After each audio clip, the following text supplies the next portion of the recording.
Hi everybody, welcome back to my channel Sassy by Sanjana.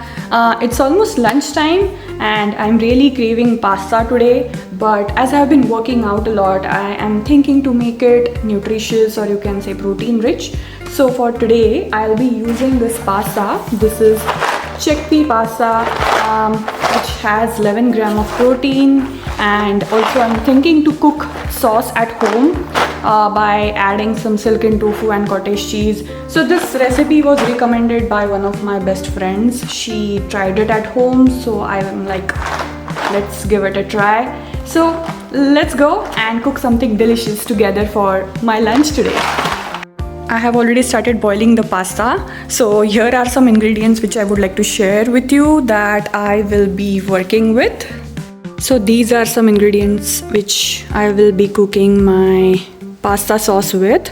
Obviously some cottage cheese for creaminess and some silken tofu. This has already been used, but I still have some left, so I'll be finishing up today's pasta with it, pasta sauce I mean. And I have this basil paste.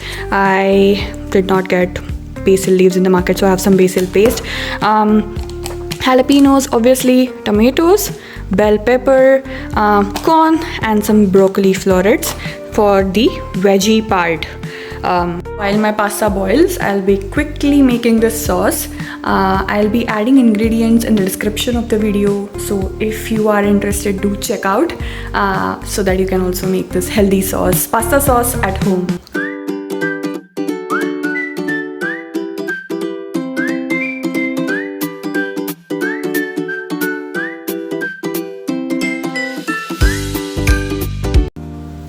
Pasta is ready. Looks colorful and I hope it's delicious. Let's taste it.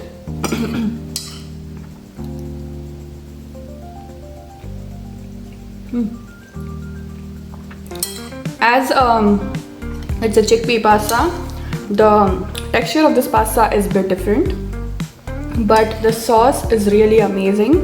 And for spice, I have added a lot of chili flakes and obviously a lot of veggies, as you can see, broccoli and capsicum and corn. You can add a lot more veggies if you want. You can add some mushrooms as well, spinach, and make it more healthy. But I really like this pasta recipe and I'm going to finish this up. So that's it for my vlog today, guys. I'll be further having a peaceful Sunday, rest and reset, and get ready for Monday tomorrow. Bye. Thank you so much for watching. Bye.